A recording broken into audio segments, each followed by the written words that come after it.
Place à l'invité politique. Je reçois ce soir Raquel Garrido. Bonsoir, porte-parole de la France Insoumise. Après le nouveau drame ce week-end, la Grande-Bretagne s'interroge sur son modèle multiculturel. Ça fait partie du problème, selon vous, ces communautés qui sont trop en autarcie et qui ne partagent pas les valeurs d'une société ? Le modèle français d'intégration est en fait à la fois très exceptionnel par rapport au monde entier, où d'habitude l'immigration se fait de façon communautaire, et à la fois très extraordinaire parce que il est universaliste et qu'il est très pacificateur. Donc on imaginerait, nous les Français, que ce serait le modèle pour l'idéal pour le monde entier. Bon, ça ne l'est pas. Ça ne l'est pas. Dans la plupart des pays du monde, l'immigration, elle reste en ghetto. Il y a des indicateurs pour ça, par exemple, les taux de mariage mixtes à la première génération. En France, les immigrés n'épousent pas dans leur communauté à la première génération, tandis que dans tout le reste du monde, oui. Bon. Alors, est-ce que c'est la raison pour laquelle il y a des difficultés en Angleterre ? Je ne sais pas. Certainement, Theresa May, en soulevant cette problématique à 2 jours d'un vote très important, puisque ce sont les élections générales, je pense qu'elle fait un peu de politique politicienne, quitte à stigmatiser spécifiquement les musulmans au Royaume-Uni, ce qui est quelque chose de classique en politique. On l'a vu en France, notamment avec l'extrême droite. Il y aura bien une nouvelle loi antiterroriste en France, c'est ce qu'a confirmé le ministre de l'Intérieur. Vous êtes avocate de profession, vous pensez qu'elle est utile, cette loi ? J'en ai pas vu les nouveaux éléments. Tout ce que je sais, c'est qu'on empile les lois sécuritaires les unes après les autres, avec une idée, dans le fond, toujours la même, c'est que on prive la grande majorité des Français d'un certain nombre de libertés publiques ou de garanties procédurales en droit pénal, tandis que on ne résout pas fondamentalement les vrais enjeux qui sont ceux de la police et du renseignement, en termes de moyens, en termes d'effectifs, en termes de capacités technologiques, notamment dans la lutte de la contre la cybercriminalité. Bon, donc je me méfie. Pour vous, la prolongation encore de l'état d'urgence, c'était pas utile, c'était pas nécessaire, c'est... Bon, d'abord, ce n'était pas... Liberticide. D'abord, ce n'était pas annoncé. Et moi, je regrette, comme façon de faire de la politique, que Emmanuel Macron, qui a été en campagne pendant plusieurs mois, il avait pu donner son opinion sur cette question de l'état d'urgence. Il n'a aucun moment dans sa campagne qu'il la prolongerait. Qu'il ne le prolonge pas, que l'état d'urgence s'arrête. Au moment où il devait s'arrêter, oui. Et s'il y avait un attentat le lendemain, qu'est-ce qu'on aurait dit à ce moment-là ? Mais on le savait qu'il pouvait y avoir un attentat, puisque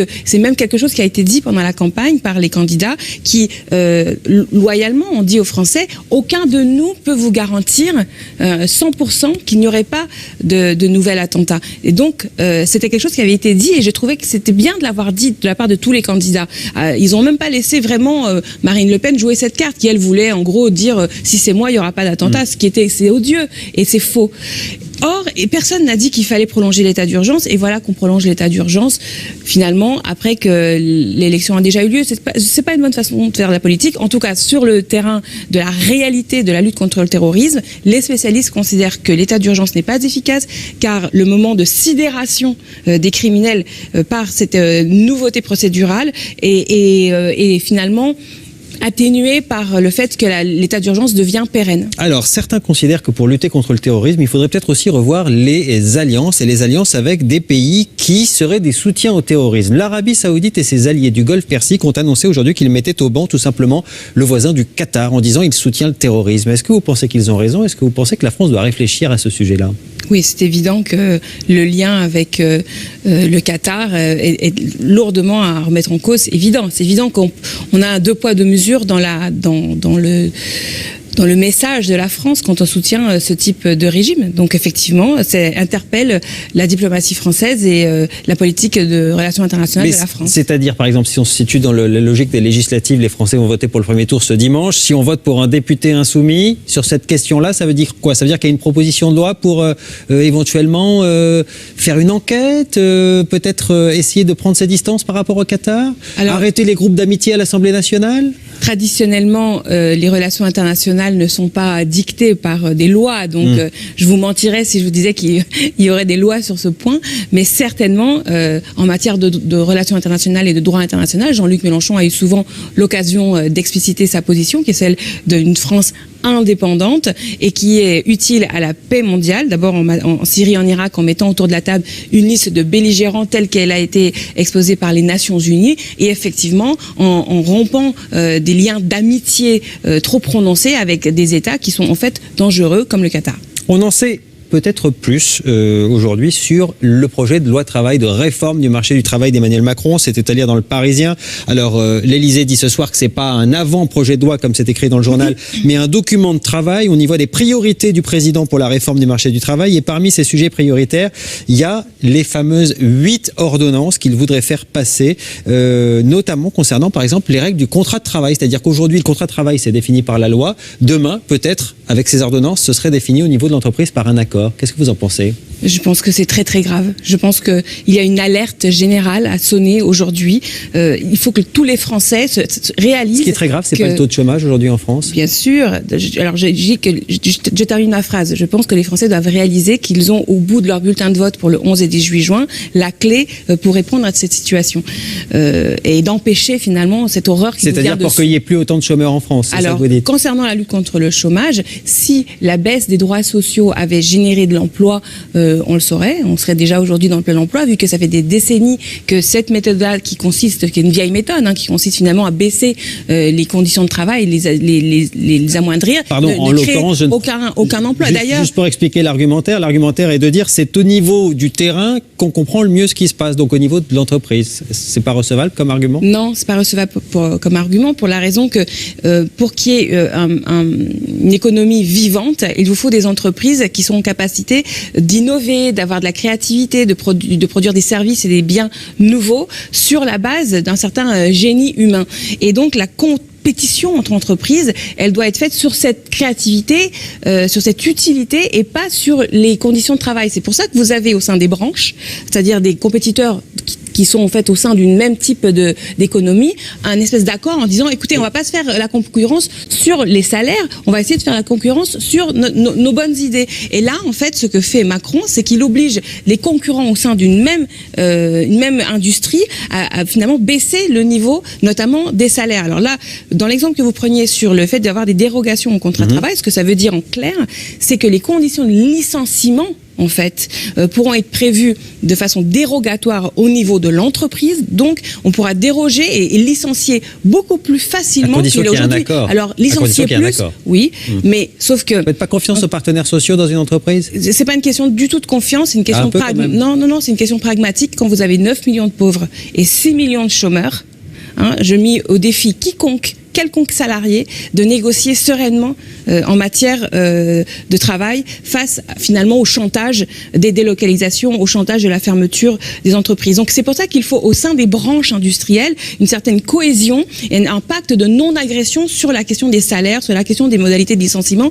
Et c'est pour ça que c'est important d'avoir une prévalence de la loi. Ce que nous proposons à la France Insoumise, c'est la fameuse hiérarchie des normes qui est une invention magnifique du droit français. Ce qui existe actuellement, mais qui a été remis en cause. Qui n'existe plus. Avant d'être remise en cause, elle avait toujours pas résolu le problème du chômage. Sinon, je pense pas qu'il y aurait eu la loi El Khomri. Il ne s'agit pas de résoudre le problème du chômage. Pour résoudre le problème du chômage, il faut de l'activité. Non. Là, vous parlez du thermomètre, c'est-à-dire des règles. Ce ne sont pas les règles qui créent de l'emploi ou qui les détruisent. Je parlais du problème. Le problème, c'est le chômage. Voilà. Donc, pour répondre au chômage, il vous faut de l'activité, une raison d'être, c'est-à-dire la transition énergétique, par exemple, la relocalisation de l'agriculture, passer au 100% énergie renouvelable, sortir du nucléaire, loger mieux les gens, voilà, tout autant d'objectifs d'une nation qui vont créer de l'emploi. C'était ça, les 3 millions d'emplois qui sont programmés dans le programme de la France Insoumise, ils sont parce qu'il y a des programmes d'emplois nouveaux qui sont générés par simplement des idées. On va parler de Jean-Luc Mélenchon. Aurait-il un problème de choix des mots ? En tout cas, pour sa sortie hier sur CNews, il a fait le buzz sur les réseaux sociaux, comme on dit. Il parlait du Premier ministre, Bernard Cazeneuve, encore lui. Apparemment, il a, avec le Premier ministre, l'ancien Premier ministre, un compte à régler. Il l'accusait d'avoir fait gazer de nombreux manifestants. Je propose de regarder un tweet, pas n'importe lequel, celui de Patrick Mennucci, parce que c'est son rival à Marseille. Mélenchon franchit une étape dans la violence. Gazer, ce n'est pas neutre dans l'histoire de l'Europe. Il y a eu beaucoup de reprises comme ça sur ce terme-là.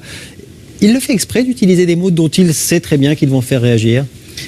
Alors, en ce qui concerne ce tweet-là, je trouve absolument honteux de la part de Patrick Mennucci de faire cette accusation qui est ce qu'on appelle le point Godwin, classiquement, c'est-à-dire de traiter la personne d'en face finalement d'être une forme de fasciste. Voilà, de révisionnisme par rapport à la Shoah, par rapport à l'extermination des Juifs pendant la Deuxième Guerre mondiale.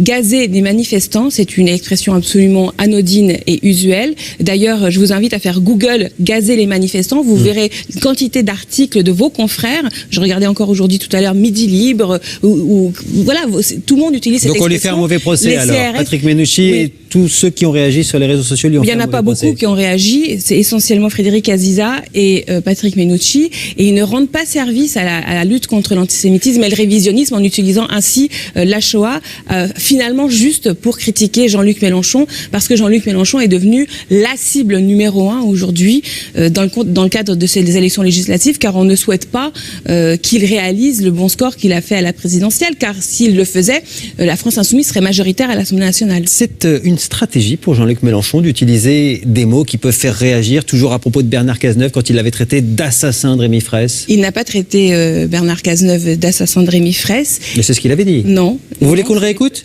Non, mais comme ça on sait de quoi on parle. Il a dit celui qui est le gars qui a organisé l'assassinat, c'est pas la même chose. Écoutons-le. Si vous voulez. Comment il s'appelle le dernier là, que son nom m'échappe, qui était Premier ministre là, comment vous l'appelez? Oui, Cazeneuve, le gars qui s'est occupé de l'assassinat de Rémi Fraisse. Bravo. Le gars qui a fait gazer, matraquer toutes les manifestations et qui prend maintenant venir prendre sa tête de petit sainte Nitouche pour me dire que c'est moi qui ne sais pas choisir entre le Front National et je ne sais pas qui. Non, c'est pas ce que nous avons dit. Alors, je vous repasse cet extrait, il a bien dit. Donc j'ai bien raison, il a dit celui qui a organisé. Ça s'appelle un assassin. Non, il a dit qui a organisé. Ah, d'accord. Alors en droit, quand on organise un assassinat, on est quoi? Vous êtes d'accord que vous parlez de ça depuis plus d'une semaine. Il se passe des choses dans ce pays quand même beaucoup plus importantes que le fait de vous savez très bien pourquoi j'en parle aujourd'hui. Parce que Jean-François Kahn, sur notre plateau, a réagi à ces propos-là en disant que ça lui faisait penser à Jacques Doriot. Et comme ça vous a pas plu, vous vouliez venir faire un droit de réponse sur ce plateau. Alors allez-y, Madame Garrido. Alors c'est pas que ça ne nous a pas plu, Olivier Galzi, c'est que c'est illégal d'injurier ainsi Jean-Luc Mélenchon sans aucun espèce de fondement. Et effectivement, Jean-François Kahn, sur votre antenne, la semaine dernière, a considéré que Jean-Luc Mélenchon, c'était Jacques Doriot de 1942. Je précise, Jacques Doriot, ancien communiste, qui ensuite est devenu fasciste et collaborationniste. Et Jean-François Kahn a précisé le Jacques Doriot de 42, 43, 44, c'est-à-dire le collaborateur avec le régime nazi, l'homme de Pétain, celui, Jacques Doriot, qui est mort avec l'uniforme nazi en 1944. Voilà ce qui a été dit à propos de Jean-Luc Mélenchon sur votre antenne la semaine dernière. Alors, donc Jean-Luc Mélenchon ne va pas vous attaquer en justice pour cette injure, car il est pour la liberté d'expression et il veut pas qu'on judiciarise la vie des idées. Mais simplement, faut dire que Jean-Luc Mélenchon avait lui-même traité des journalistes de Canal+ de fascistes. Donc c'est vrai que pour le coup c'était assez clair là. Attendez. Là on parle de choses de très précises. Sur votre antenne, devant vous, un de vos invités a injurié Jean-Luc Mélenchon en l'assimilant à Jacques Doriot. Donc vous n'avez pas corrigé sur le champ. Violence en politique. Non, le mot violence n'a pas été utilisé. Et il disait, cette violence-là, moi, elle me fait penser au discours de Jacques Doriot. Cette phrase que vous venez de dire est fausse, vous l'inventez. Jean-François Kahn n'a pas utilisé le mot violence, n'a pas dit ça me fait penser à. Le choix des mots. Qu'est-ce que vous en pensez quand tu utilises le mot assassin? Alors attendez, je suis là pour un droit de réponse sur l'injure qui a été proférée devant vous. Est-ce que vous permettez que je réponde? C'était pas fait. Allez-y. Je pensais que c'était fait. Non, ça n'est pas fait, puisque à chaque fois, vous semblez défendre Jean-François Kahn. Allez-y. Non, j'expliquais pour nos téléspectateurs s'ils nous rejoignent, il faut qu'ils comprennent de quoi on parle. Jean-François Kahn voulait exprimer une réserve sur la violence et le choix. C'est parce que je lui ai parlé au téléphone aujourd'hui, justement. Voilà. Ah, donc il y a des intentions cachées, mais moi je me fie à ce qui a été dit. Et donc dans ce cas-là, j'invite Jean-François Kahn à davantage de prudence dans les mots qu'il utilise et à davantage de respect pour lui-même et à sa propre qualité d'intellectuel dans ce pays. Quand on fait des références de ce type, c'est dangereux. Voilà, parce qu'aujourd'hui, il y a une raison simple, c'est qu'aujourd'hui, l'extrême droite, elle existe en France. Elle existe en France. Il y a un besoin de lutter contre l'extrême droite. D'ailleurs, la France Insoumise a lancé une campagne 0 député FN et nous avons des candidats France Insoumise aujourd'hui face à des Votre objectif, c'est pas d'avoir des élus de la France Insoumise, c'est d'avoir 0 député Front National? Les deux, Olivier Galzi, les deux. Et en matière de lutte contre le fascisme, nous avons pris notre part importante du travail, à la fois en faisant reculer le FN dans nombre de quartiers ou de villes pauvres où le FN était là avant, en faisant condamner en justice le FN pour pouvoir utiliser le mot fasciste fascistes à son égard, par exemple, au Pour plan vous, international. ce sont des fascistes. Tous les candidats du Front National là, qui se présentent sont des fascistes. Le Front National, moi je considère que Parce c'est un qu'attention, parti... parce que là, pour le coup, c'est eux qui vont peut-être vous attaquer en diffamation et je serai obligé de dire que vos propos ne concernent que vous. Alors, Olivier Galzi, si vous suiviez l'actualité plus attentivement, vous sauriez que ce procès a déjà eu lieu, puisque Marine Le Pen a attaqué en 2011 Jean-Luc Mélenchon pour l'utilisation du mot fasciste. Ce procès a duré 6 ans et là, déjà depuis quelques mois, la Cour de cassation s'est prononcée de façon définitive. Vous avez le droit de qualifier le Front National de fasciste. C'est une opinion politique, une qualification politique. Je dis pas qu'elle est vraie ou qu'elle est fausse. Je dis juste que nous avons le droit de le faire dans le cadre d'un débat d'idées dans ce pays. Et ça, vous le devez à qui? Vous le devez à Jean-Luc Mélenchon, qui lui est allé combattre Marine Le Pen sur le terrain judiciaire. Mais peut-être qu'on ne fait pas assez de publicité. Quand Jean-Luc Mélenchon, pardonnez-moi, fait le combat contre le fascisme, obtient ce type de victoire, peut-être qu'on n'en parle pas assez dans vos journaux, parce que sinon vous seriez au courant. Ça vient d'être fait. Vous voyez, ça veut dire qu'en cas de triangulaire avec le risque d'une élection d'un député Front National, le candidat de la France Insoumise, s'il n'est pas le mieux placé, se retire, même si c'est face à La République En Marche? C'est évident que les risques d'élection FN seront observés de façon très très sérieuse et on prendra les décisions nécessaires. On prendra les décisions. C'est ce que vous me dites là, ça me paraît très clair. Ça veut dire que vous le retirez si vous n'êtes pas en position, si vous n'êtes pas devant. Oui, mais il faut regarder quelle est la réelle considération. Mais qu'est-ce qu'il faut regarder? S'il y a un risque de triangulaire avec risque d'élection, avec tout ce que vous venez de dire, vous retirez, j'imagine. Olivier Galzi, notre objectif, c'est 0 député FN. Pourquoi la réponse, ça peut pas être oui? Il nous reste 10 secondes. Parce que vous générez un cadre qui n'est pas ipso facto celui qui est non. Le risque d'élection FN, d'abord, il passe par le fait de avoir des gens au deuxième tour plutôt que le Front National, parce qu'en fait, vous aurez peu de triangulaires à cette élection. Et la réalité, c'est que la meilleure façon... vous ne savez pas si vous les retirerez ou pas. Mais si. Notre objectif, c'est 0 député FN, justement, parce que c'est pas un parti comme les autres. Nous l'avons toujours dit et il est absolument insupportable de dire l'inverse. En tout cas, je remercie CNews de nous avoir donné la parole, car je pense que nous aimons la liberté d'expression, Madame Garrido. Et c'est pour ça que nous invitons Jean-François Kahn aussi. C'est une reconnaissance de l'injure qui a été faite à Jean-Luc Mélenchon, telle qu'on l'entend dans d'autres médias. Merci beaucoup d'être venu répondre à nos questions. Ce soir, on se retrouve pour le grand décryptage. À tout de suite.